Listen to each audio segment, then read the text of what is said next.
اے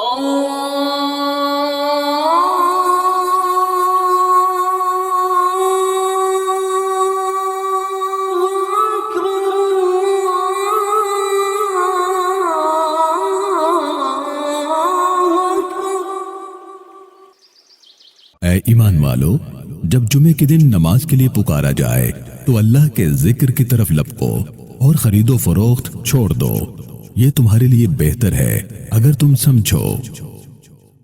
خطبہ جمعہ، امام مسجد نبویہ شریف فضیلت الشیخ ڈاکٹر صلاح بن محمد البدیر حفظہ اللہ تعالی۔ عنوان: جرابوں اور موزوں پر مسح کرنے کے احکام و مسائل۔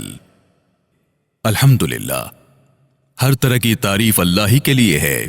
اسی نے ہمارے ملک کے امن و امان کو ایک گھنی چھاؤں کی مانند رکھا ہے۔ اسی نے ہمارے دلوں کو جوڑ کر رکھا ہے۔ اسی نے پاکیزگی کو ضروری قرار دیا ہے اور لوگوں کی آسانی کے لیے موضوع پر مسح کی اجازت دی ہے۔ میں گواہی دیتا ہوں کہ اللہ کے سوا کوئی الہ نہیں، وہ واحد ہے، اس کا کوئی شریک نہیں۔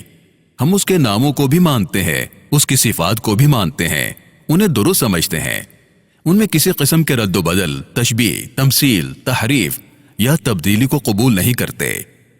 میں یہ بھی گواہی دیتا ہوں کہ ہمارے نبی اور سردار سیدنا محمد صلی اللہ علیہ وسلم اللہ کے بندے اور چنیدہ رسول ہیں۔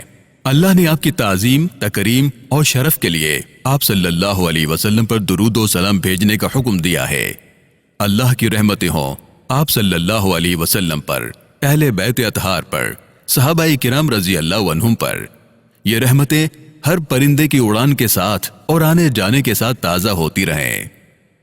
بعد ازاں، اے مسلمانوں، اللہ سے ڈرو۔ جو اللہ سے ڈرتا ہے وہ خوشی اور مسرت کے زینے چڑھ جاتا ہے، ترقی اور بلندی کے زینے چڑھ جاتا ہے۔ ارشاد باری تعالیٰ ہے، اللہ کے غضب سے بچو، وہ تم کو صحیح طریقے عمل کی تعلیم دیتا ہے۔ دین کی سمجھ عبادت گزار کا سامان ہے اور پوچھنے والے کی دوا ہے۔ جس کی دینی سمجھ کم ہوتی ہے اس کی عبادت بھی درست نہیں ہوتی اور اس کی جہالت اسے ہلا کر چھوڑتی ہے۔ جب سردیاں آتی ہیں تو لوگ موزے اور جرابیں پہننے لگتے ہیں، سردی روکنے والی اور گرم رکھنے والی چیزیں پہننے لگتے ہیں۔ وضو کے وقت موزوں پر مسح کرنا جائز ہے۔ اس مسئلے کا انکار کون کر سکتا ہے سوائے کسی بدعتی کے جو مسلمانوں کی جماعت کے خلاف جانے والا ہو، فقہا اور اہل اثر کے خلاف جانے والا ہو۔ رسول اللہ صلی اللہ علیہ وسلم خود بھی موزوں پر مسح کرتے تھے اور جرابوں پر مسح کرنا بھی صحابہ کی ایک جماعت سے ثابت ہے۔ موزوں پر مسح کی اجازت میں نرمی اور لوگوں کے لیے آسانی ہے۔ اس سے شریعت کی آسانی اور نرمی کا اظہار بھی ہوتا ہے، کیونکہ انہیں پہننا تو بہرحال لوگوں کی ضرورت ہوتی ہے، اسے بار بار اتارنے میں دقت ہوتی ہے۔ جو موزوں پر مسح کرنا چاہے اسے مسح کے احکام بھی سیکھ لینے چاہیے، اس کی مدت، صفت اور جواز کی شرائط جان لینی چاہیے، ان رکاوٹوں کو بھی جان لینا چاہیے جو مسح میں مانع ہو جاتی ہیں۔ رکاوٹ موجود ہونے کی صورت میں لازم آنے والے احکام بھی سیکھ لینا چاہیے، اس سے متعلقہ دیگر مسائل کو بھی خوب جان لینا چاہیے۔ اے مسلمانوں، موزہ چمڑے سے بنا ہوتا ہے۔ عربی میں اسے خف ہلکا اس لیے کہتے ہیں کہ یہ وزن میں بڑا ہلکا ہوتا ہے۔ کہا جاتا ہے اسے اس لیے بھی خف کہا جاتا ہے کہ اس کی وجہ سے بار بار پاؤں کو دھونا نہیں پڑتا۔ جرابیں سارے پاؤں کو ڈھانپتی ہیں اور یہ اونی، سوتی یا پشم یا کپڑے کی ہوتی ہیں۔ انہیں آج جراب یا سوکس کے نام سے جانا جاتا ہے، لیکن شرط یہ ہے کہ پانی سے نہانے یا وضو کرنے کے بعد پہنا گیا ہو۔ اگر انہیں پہننے سے پہلے نہ نہایا گیا ہو نہ وضو کیا گیا ہو، پھر بھی وضو کے وقت ان پر مسح کر لیا جائے تو وضو درست ہوگا اور نہ ہی نماز۔ اگر وضو کرتے وقت دوسرے پاؤں کو دھونے سے پہلے ہی ایک پاؤں پر جراب پہن لی جائے، پھر دوسرا دھو کر اس پر بھی جراب پہن لی جائے، تو اہل علم کے صحیح قول کے مطابق ان پر مسح کرنا درست نہیں، کیونکہ سیدنا ابو بکر کی بیان کردہ حدیث میں ہے جب کوئی طہارت کے بعد موزے پہن لے تو وہ ان پر مسح کر سکتا ہے۔ یہاں طہارت کے بعد موزے پہننے کا ذکر ہے جس سے ترتیب پر زور آتا ہے، اس لیے طریقہ یہ ہے کہ پہلے طہارت مکمل کرے، وضو پورا ہو، دونوں پاؤں دھو لے، پھر موزے یا جرابیں پہننا شروع کرے۔ مقیم 1 دن اور 1 رات تک مسح کر سکتا ہے، مسافر 3 دن اور 3 راتیں مسح کر سکتا ہے۔ اس مدت کی ابتدا وضو ٹوٹنے کے بعد پہلے وضو سے ہوگی۔ اگر کوئی شخص مقیم ہے تو وہ پہلے مسح سے 24 گھنٹوں تک مسح کر سکتا ہے۔ مسافر ہے تو پہلی بار مسح کرنے کے بعد 72 گھنٹوں تک مسح کر سکتا ہے۔